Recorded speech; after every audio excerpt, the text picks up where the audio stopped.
안녕하세요. 로고스 나정원 변호사입니다. 오늘은 교원지위 법정주의와 제2명에 관련된 좀 의미 있는 대법원 판결을 소개해 드리도록 하겠습니다. 교원지위 법정주의라는 것은 이제 교원의 지위에 관해서 법률로 규정을 하고 법에 정해진 사유가 아니고서는 교원의 지위에 관련해 불이익한 처분을 하지 못하도록 하는 것을 말합니다.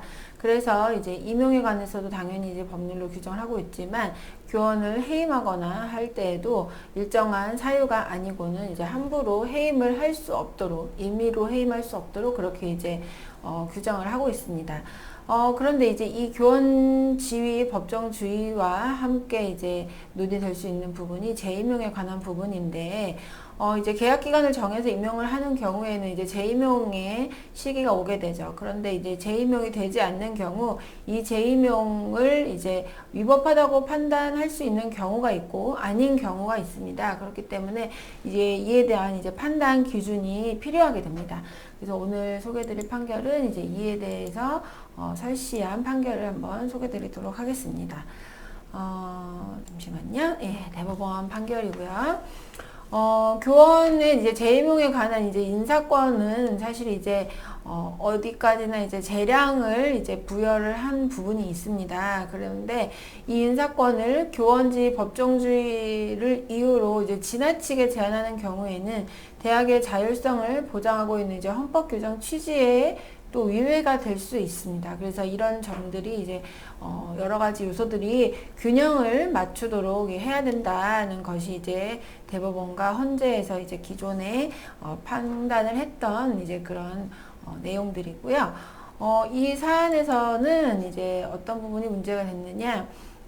일단 재임용의 경우에도 이제 이 교원이 학생을 교육하고 또 지도하고 학문을 연구하고 이런 이제 여러 가지 면에서 능력과 자질을 갖추어야 되고 그걸 이제 심사를 이제 재임용을 할 때 이제 그 부분에 대해서 심사를 하게 됩니다.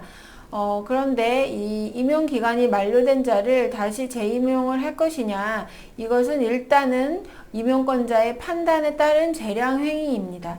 그래서 이 재량 행위이기 때문에 어딘가에 이제 기속이 되는 것이 아니고, 그러니까 법으로 정해진 어떤 사유가 이제 형식적으로 정해진 그런 사유가 있는 것이 아니고, 재량의 범위 내에서 이제 판단을 할 수 있게 되는 겁니다.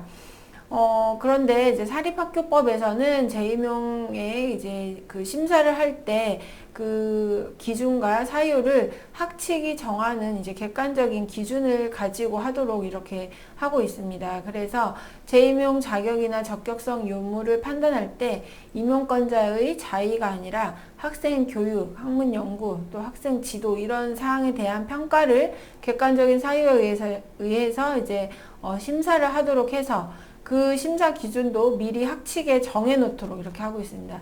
이것은 그 임용권자의 자의에 의해서 이제 재임용 여부가 좌우되는 것을 방지하기 위한 것이고, 또 그 교원에게 사전에 심사 방법의 예측 가능성을 제공하려는 그런 측면도 있습니다. 네, 그래서 사후적으로는 또 재임용을 거부했을 때 이것이 합리적인 기준에 의해서 공정하게 이루어졌느냐 여부를 이제 판단을 해야 되기 때문에 재임용 심사 기준이 사전에 객관적인 그런 규정으로 마련이 되어 있어야 하는 것입니다. 그래서 이런 규정이 없다면 그 자체로 재임용 거부 결정이 위법해질 수 있죠. 그리고 또 이런 규정이 합리성을 갖추지 못했다면 그것도 역시 재임용 거부를 했을 때 위법한 그 거부로 이제 판단될 수 있습니다. 또 이제 반대로 이런 이제 학칙의 재임용 심사 기준이 합리적인 기준을 가지고 마련이 되어 있고 그에 따라서 재임용 심사를 하였다면 일단 그 재임용을 거부했거나 인용했거나 그것은 이제 정당한 것으로 인정될 가능성이 매우 크다고 하겠습니다. 그래서 재임용 심의 사유의 규정 형식은 이제 학교 법인의 자율적인 선택에 맡겨져 있고, 다만 객관적인 기준을 가지고 객관적으로 미리 예측할 수 있도록 그렇게 규정이 마련되어 있어야 한다. 이 부분이 이제 이 자의에 의해서 재임용 여부가 결정되는 것을 방지하기 위한 그런 이제 최소한의 그런 기준이라고 할 수 있겠습니다. 그래서 이 판결 사안에서도 학교 법인의 정관의 근거를 두고 이 학칙이라는 것이 꼭 학칙이라는 이름을 가지고 해야 되는 것은 아니거든요. 그래서 학교 법인 정관의 근거를 두고 교원 인사 규정이나 그 시행세칙 등 여러 다른 규정 형식으로 재임용 심의 사유를 두었다고 하더라도 그 이름을 가지고 이것을 판단하는 것이 아니고 객관적으로 재임용 심의 사유를 마련해 뒀다면 된 거다. 예, 그러면 충분하다. 그리고 그 심의 사유를 따라서 판단을 했다면 그 재임용 거부 결정이 이 객관적인 사유 기준에 따르지 않아서 무효다라고 볼 수는 없다라는 것이 이 사건 법원에서의 판단입니다. 네, 그래서 오늘 역시